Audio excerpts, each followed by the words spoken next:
Maka say hi Badwam on Adom TV multi TV so bra say dey Asem Idika e dey bro. Me name nua by Fiaman Kwatamaklo edin komo bebre fa ensema wo do to do broadcast enim ne Ghana nkasa nyoma ba ko ni mienu bi asese ahemu kna after Easter break you know we have the energy now to work and work hard for Mother Ghana.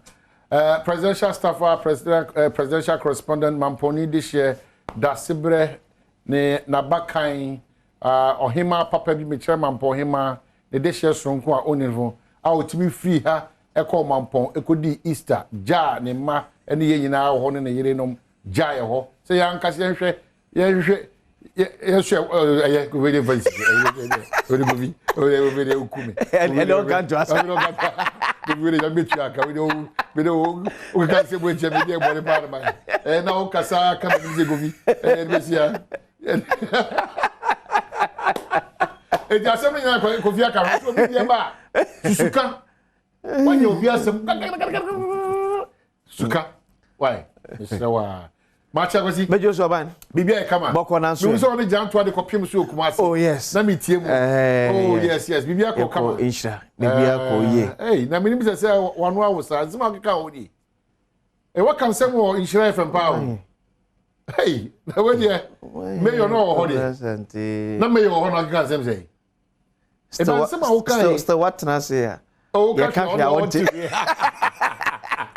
Chada sibre baby. Chao hima baby. Wechia da sibre osebosi otosmi no. Akra echia one anopai. Bija se umpom etesei. Iri se nyame adom ho eye pa. Saso na sante mapohima. Onso ncho benya 20 years akonya ne so. 20 years. Yes. Mami beautiful woman. Yes. Nana ajakuma difie ya otosmi no. Oh wow. Enche nana hima so benya mfinhia adwo. Eno dia hima beba mampo. Yes. Oye be no mampo. Yeah, ai na Eno dia hima beba mampo. Wana krono akasa enti hima no so no. Young ahima bempa. Sese ni mani age sese ahenie no. Enti se enkane na akoye se sebi sese school for so abam. Enti se edi fie de eye adwuma no. Ye the school no so bata ho. Etum se oka mantu na pa na eko. Tinana aja kuma di fie ya otosmi na Asante Mampoima. Anahima ya chia no pay enso. Nyame enhyira. Onkwa na enkoso nye tenten ahodin 20 years. Emu 20 years old. Akunya kese so nye akunya ketu akram. Amasa be kuma me for happy birthday nkoma malamfo ba kubi Lisbeth Afia answer on the head of information New Jabin North Municipal Assembly. Ne mami oba. Eti Afia. What the why na say? Happy. What the why na say? Menyewe, Mr. Menyewe. Mr. Say ne mami, o say Lisbeth. Say o say me dwe hu bia na me timi ya no. O say Lisbeth den. Afia answer. Yes, but I didn't ask any offensive question. Me say, ne mami your ba. Na o gina ho hwe me. Me say o say nye pani na bi say ma say dima me nyi hu bia. Akaka say mo say di matem. Say panimu na bi say ma say panimu no ni question na o bi say. Me ka say panimu ni question bi say. Me say panimu na bi say ma say. Me say. Eh mo me anya careful o. Me say. Sabi, bo ba ka say me di ka mo me anya careful. E bu say ma say wan say nyan me say ne mami your ba. Obi kura do wasem bia bra me. Yan kura say.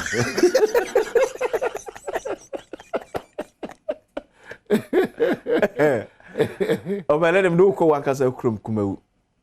Ade. Na o chi etwa mu yi. Arosem bi esi kumawu.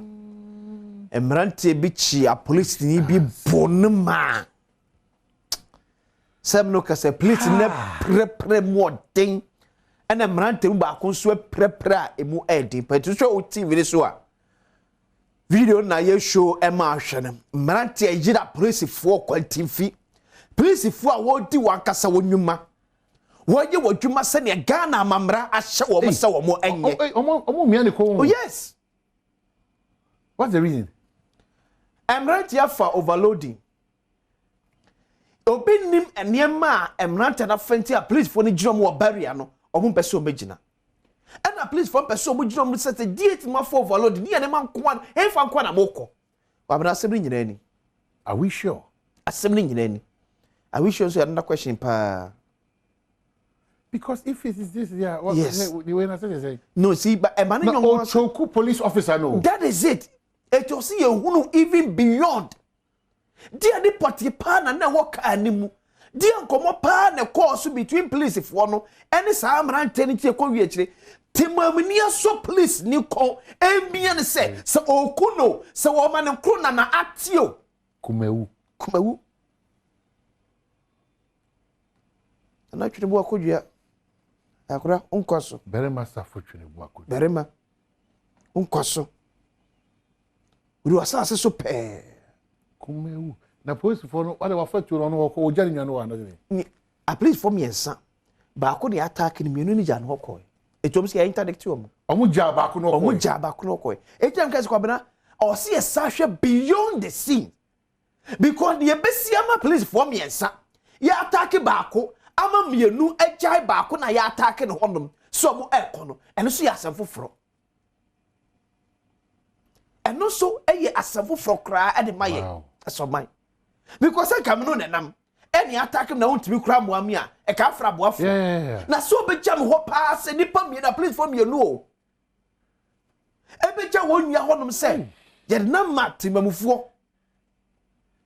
ti akosi we akosi sei a please for chi nipa ensia e wo saado e maka o chi nipa ensia o ma chi nipa ensia aka abrante baako okay ne de biem so om chi a baako kem na baako no so akosi sei enso baako saa na enso akemu atu guy no dey say also 86 bed no dey no wo we na na akosi sei omugusu hwe no o man enkosi hwe o ba na me ko ese ya ka se mu ya ka me si o man mu ma ye ntrase enye hwehan ba bia saade we ekeka kono enye papa the rate at which a timamufuo ene a policefuo asojafo eka esi ani no eyai ho eye aye ho aye ko aye no aye sa aye nan aye num aye nsia eko aduasa enie o ma me say na no I think 2021 2022 na report ne by you can buy issue report be ye ko ani mu ada from abekin ka report na kiro about Ghana security and the challenges ayenya